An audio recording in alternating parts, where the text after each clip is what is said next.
In today's show, we'll talk about early entrance to the NBA draft, and then Mark Schindler of Basketball News joins to talk about targets the Blazers might pick in the first round of the NBA draft. Welcome to Locked On Blazers. Let's get into it.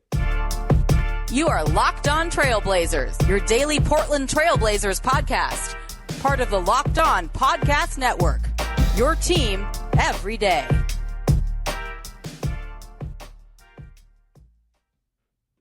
What up, world? It's your past first point guard and Trailblazers reporter, Mike Richmond. You're listening to another episode of Locked On Blazers, part of the Locked On Podcast Network, available wherever you get podcasts and also on YouTube. In today's show, it's a Friday deep dive into the NBA draft. A little bit later on in the episode, I'm going to play you my conversation with Mark Schindler of contributor to Basketball News, writer for a couple sites on SB Nation, someone who's all over the sort of NBA and collegiate basketball developmental world. I played you the first part of my conversation with Mark earlier this week, so if you haven't listened to that one, I really strongly recommend it. But we're going to talk about fits in the NBA draft, approach to scouting, all of those type of things. Then we're going to narrow in on who the Blazers might target should they get 2 picks or even 1 pick in that sort of mid-lottery range from about 6 to 10, where they're very likely to select and potentially could select more. We talk about all things draft stuff with Mark, so make sure you stick around for that. But first, there's some news like NBA draft. The deadline to declare for the NBA draft is April 24th this year. That's when underclassmen have to declare for the NBA draft, put their name in, and make it, and that's the deadline before you have to make your decision whether you're gonna stay or not. So names will continue to trickle in over the next month. Like, we're not the guy's still playing in the NBA, playing in the NCAA tournament. There's potentially 5 first rounders on Duke. There's Ochai Agbaji from Kansas, potentially could be an NBA guy. Or a top 10 type guy. Like, there are some big names that will still come in over this weekend. This is Friday, April 1st show. No April Fools here. Didn't even come in with a good joke of my lead-in. Totally forgot that it was a holiday. But if you do celebrate, be nice to people. Don't play too many pranks. But we're going to find out sort of the top of the names. Chet Holmgren hasn't declared as of this recording. Jabari Smith hasn't declared as of this recording. I think all of that is going to happen, but we're getting some news trickle in. As we get some news, it's important to know. Today, on March 31st, on Thursday, 2 big names declared for the draft. Two likely top 10 picks made it official. They're going pro. That includes Johnny Davis, who ESPN has ranked number 9 overall on their prospect chart. He's a shooting guard from Wisconsin. He's like a wing, but he's mostly a 2 from Wisconsin. I like him. I think he's going to be a solid NBA player. He probably doesn't have the upside of other guys in his draft range, but at 6'5", competes on both ends, can handle, can score, play some defense. Like, I think he'll be the little bit I've seen of him and what I've read about him, I think he'll be an NBA player. That's a big name to know. And if you're a projected top 10 pick, that's a name to know. Johnny Davis officially declaring. That's our first domino. And then a really big one, the best prospect to so far make it official, Purdue's Jaden Ivey. 6'5" guard, maybe a lead guard at the next level, maybe a combo guard. Really, really impressive athlete. Showed some playmaking skills. Probably played in a system that didn't showcase all he has at Purdue. A little more old school there with Matt Painter. And I think in the space and pace of the NBA, Ivey could be really good. Some folks think he could sneak into the top 3 ahead of those entrenched guys up there with Smith and Holmgren and Banchero. Regardless, that's a big name that has made his plans known. Ivey and Davis are the 2 biggest dominoes so far, as well as Keegan Murray, who on Wednesday of this week declared, the forward from Iowa, declared that maybe the best player in college basketball this year, declared that he's going pro. Keegan Murray, I know a lot of Blazer fans have him high on the list. I like him a lot too. Dude is a bucket and has the size to be exactly the type of player the Blazers need. Another one that's absolutely on the Blazers list, declared last week, Tari Eason from LSU. A high motor defender type forward that we talk about a little later in the episode. I like Eason a lot. I'll save you the details. Stick around for the details later because Mark and I discuss him in depth. But Tari Eason's heading pro, and then Kendall Brown, forward from Baylor, also made his plans on Wednesday, or made his plans official on Wednesday.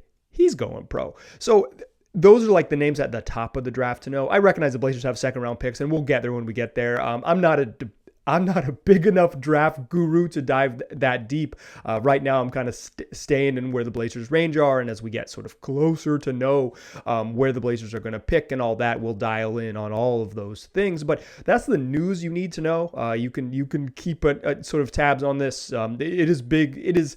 Well, some of it is a foregone conclusion. Like Tari Eason and Johnny Davis and Jaden Ivey are all going to go in the top 15 picks, so it's a foregone conclusion. Kendall Brown's probably the guy who could fall the deepest on this list. He could projected by some folks who work at the Locked On Podcast Network to fall into like the late teens, into maybe as far as 20. But like, first rounders are for the most part a foregone conclusion. It would be a much bigger surprise if someone chose to go back to school at this point, just the way it works. So this isn't like, these aren't breaking news or surprising news things, but this is if you are building your draft board at home and hoping for the Blazers, to add your guy, add your favorite player, these are names to know. And I think for me, Keegan Murray and Tari Eason are two prospects pretty darn high on my list. I don't think Johnny Davis fits what the Blazers need because he's like a 2 only, but I think he's going to be a pretty darn good NBA player. So sometimes you might just draft best player available. And that's something we talk about I talk a little bit about with Mark to close the show. Let's get to that because Mark provides a ton of insight. He's someone who is, he does some scouting professionally. Like he literally looks at developmental players professionally. Writes about him all over the internet and does a little bit of scouting work on the side. So someone who's super plugged in. And again, if you didn't hear my conversation with Mark in earlier this week, we did an episode earlier talking about kind of the Blazers' direction and Trendon Watford and Anthony Simons and Damian Lillard. It's waiting in your feed before this one. I believe that was Wednesday's show. So be sure to check that one. So in the second segment, we're going to talk a little bit about how Mark approaches the draft, some players that he likes at the top of the draft, etc. So come back for that. But first, let me tell you about BetOnline. I guess stick around for that. But first, let me tell you about BetOnline.net, the fastest and easiest way to bet on all your sports action. More lines, more props, more odds on whatever it is. Huge weekend in college hoops. So if you want to place some wagers on the Final Four, you're going to find a whole bunch of action waiting for you on BetOnline.net. If you don't or can't bet on college hoops, pro hoops, the NHL, tennis tournaments, soccer, boxing, baseball spring training if you're nasty, all of it's going to be there for you on betonline.net. So don't wait, go take advantage today. That's BetOnline, where the game starts. All right. So as promised, let me drop you into my conversation with Mark Schindler, a contributor for basketball news and just a generally smart basketball guy. We're going to talk about how he approaches the NBA draft, some NBA draft theory, some scouting stuff, and we're going to talk prospects. So here's my conversation with Mark Schindler. Mark, how do you approach the draft? Are you a best player available guy, or are you a fit for the team guy? I have the very annoying and nuanced answer that. Oh no! I don't know. I think to me, every team in the NBA is going to have a different draft board, so I try and approach it the same way. I think, just looking right now, I think to me, Chet's probably the number one prospect in the draft, but also I think it would make a lot of sense for most teams to take Powell number one, right? Because he's going to be able to initiate more offense, and that matters.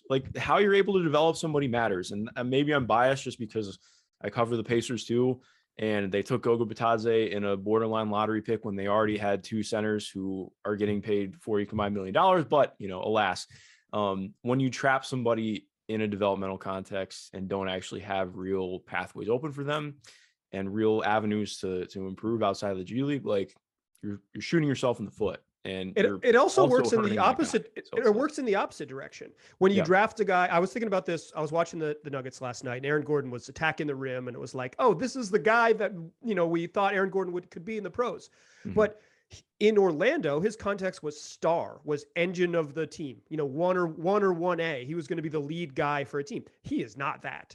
Yeah. Then he gets to Denver, where he's the fourth best player on offense, and he's elite as a fourth best player, and he's an elite role player. And so I think in the same vein of where it's if you need a guy to lead an offense, Paolo is perfect. If you kind of need that role player someone to fill in the cracks, et cetera, et cetera. Maybe the Chet is that because he's early in his career. He's going to be somewhat more of a complementary part because he's not an initiator. So unfortunately, I think I agree with you, Mark. I think best player available and team context matter together.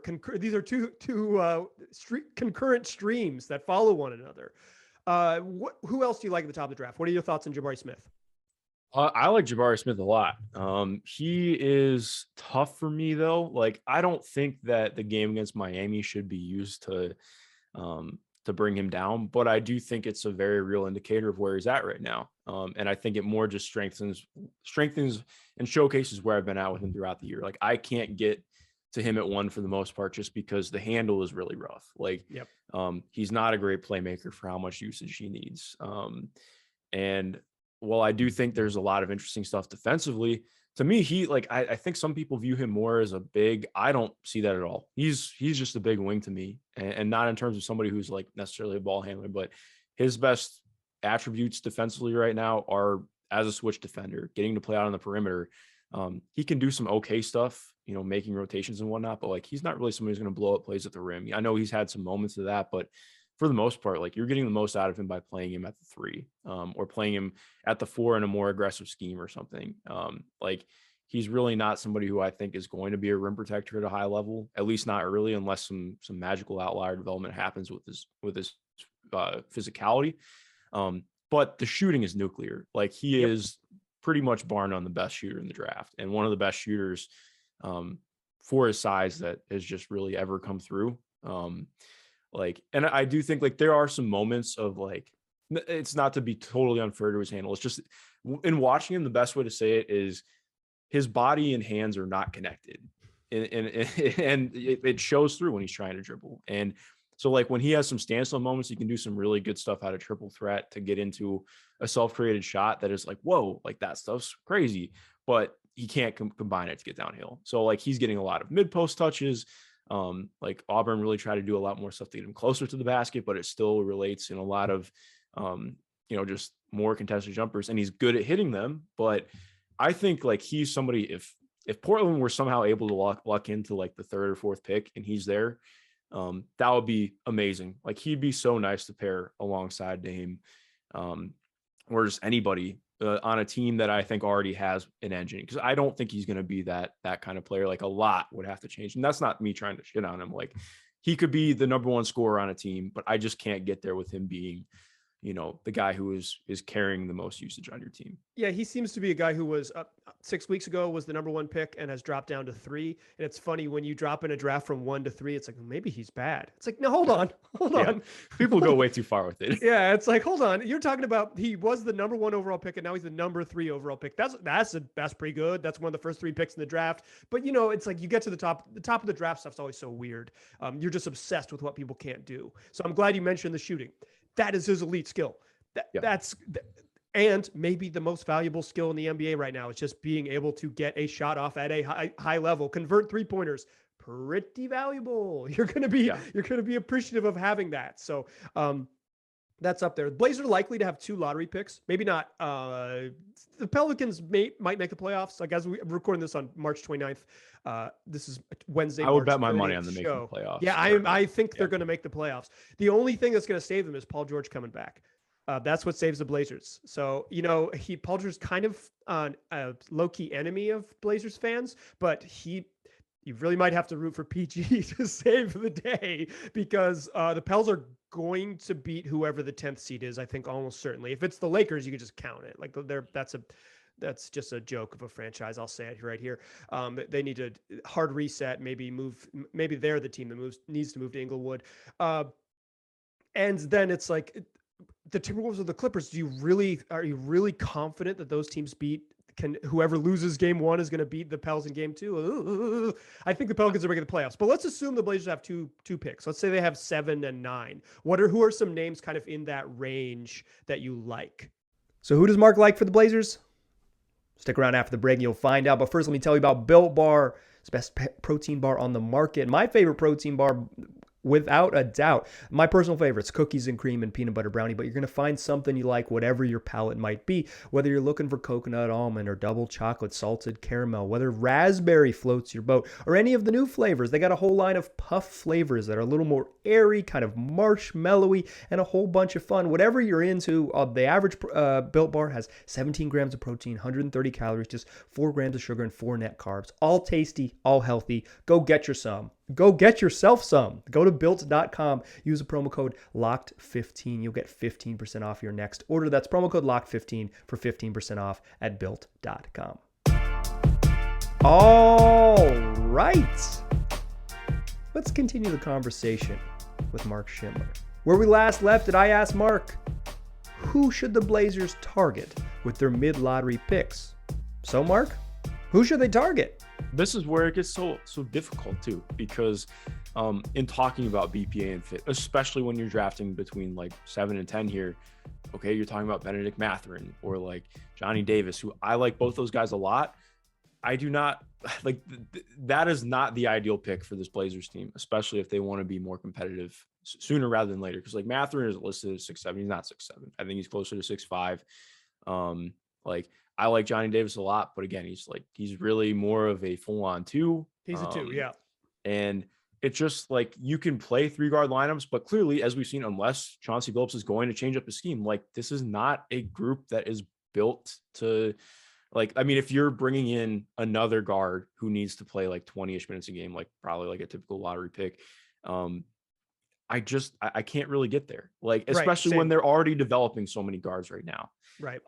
So to me, I look at more like Tari Eason is somebody who I'm really high on. Probably Me a little too. bit I like higher him a on lot. Since he's very erratic offensively, but he is the guy who I think I look at could be that 4th or 5th starter on a team. Like could be the 4 who is going to, like, he has no issue taking shots, which sometimes to his own detriment, but like I do think that will be reined in. Like LSU again. Believe it or not, Will Wade, not that great of a basketball coach, just a very shicey recruiter. You didn't hear that from me though. But like Tari is a guy who I don't buy him as a creator or anything. Like I think maybe is if he's really able to put things together off drives and as a shooter, then like, yeah, maybe there's some stuff that comes along. But for the most part, I'm just like, this is a guy who's going to be one of the best defenders, if not the best perimeter defender in the class. While also getting to a point, hopefully, where he's neutral on offense. Like, I don't think that he's necessarily bad feel. He has some really good moments of feel, but also he has some very awkward moments with the ball in his hands. He's going to have the ball in his hands less. I buy his shot more than Jeremy Sochan personally. I was going to ask you about him next. Okay, there you go. And I just like, I mean, he is the kind of guy who I think would be perfect for the Blazers, especially knowing like coming in, like I think having a very clear hierarchy of like, Dame is taking these shots. Ant is taking these shots. You are taking shots from the corner and playing defense. Like having that would be ideal. It's good to drafted to be a role player and not a 1 or 1A. Yes, it's like sometimes you if you can get drafted into the place where you're going to be your best, it doesn't mean that you can make a lot of money as a role player. That's how it works. It's just everybody taking the top 10 is like you're drafted to be a star. One time Al Farouk Aminu, I was asking him about this. He's drafted 8th overall, and he was like, I was pretty fucking good in college. And I was like, oh, my bad. That's not what I meant. I was like, what I'm saying is like when you got to the league, you had to fill in, you had to be a role player. And it's like, even the Chiefs of the world kind of view themselves at 19 at like, hold on, give me the rock. Let me see what I can do. But I think the hierarchy, like you said, really can kind of help guys zero in on where they're going to be the best. Yeah. Yeah. And so I view Tari as like, that would be if you get like the 9th pick or something like that. I'm all in on that. Jeremy Sochan's really interesting too. He's a little bit more reined in as a defender. I don't think he quite has the same movement skills as Tari. He's like a lot more of a true 4 to me.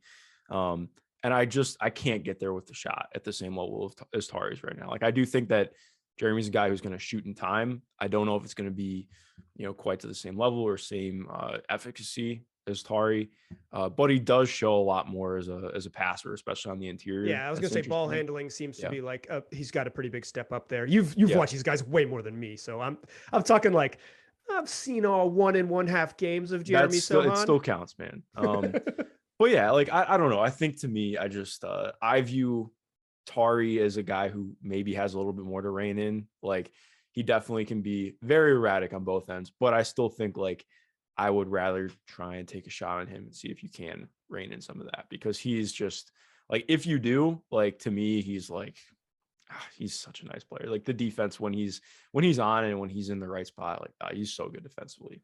What do you think about Jalen Duren? I love Jalen Duren.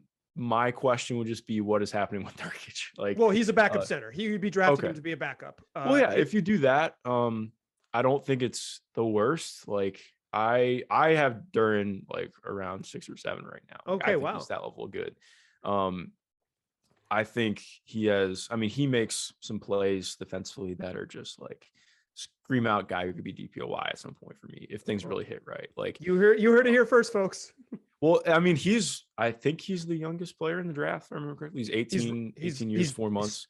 Certainly one of the youngest, yeah. Yeah.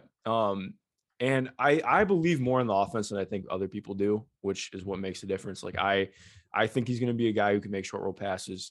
A lot's going to depend on what happens with his in-between game. I don't care at all about him as a shooter from 3. And Doesn't I think matter. I agree. It's a really important thing to note. Like same thing with Nurk as a 3-point shooter. Everybody, I think people, not you, but I know people have gotten excited. Like, oh, maybe he's going to shoot from 3. I'm like, the amount that he's going to have to do it and do it well, and for how long he'll have to do it to make defenses actually give a shit is like, it's just not going to happen. Like, I'm not trying to be rude, but like, we talked preseason and I was like, you were like, how many more above the break threes do you want to see Yusuf Nurkic shoot? And I said 0. I felt like 0 is a great number. Like, how about none? He could shoot none for the rest of the season. He'll still be fine on offense.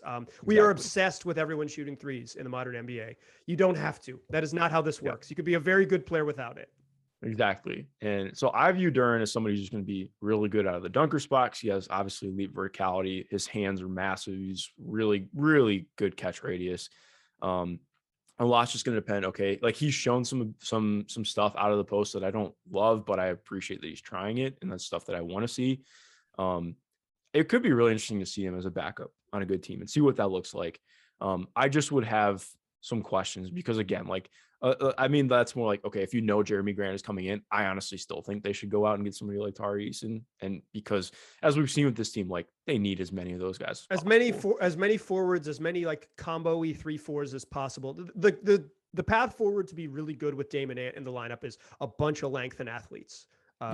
So it's as good as Josh Hart is. If Josh Hart would, the ideal player would be Josh Hart at 6'9". That's that's what Josh Hart at 6'9" is like an all-star. I hope people realize that. Like he's so good. Yeah. Josh Hart at 6'9" is like, probably multi-time all-star, bordering on all NBA. Like he would be special. He would be special. Yeah. Any other names in the sort of 6 through 10 range that Blazers fans should have their eye on?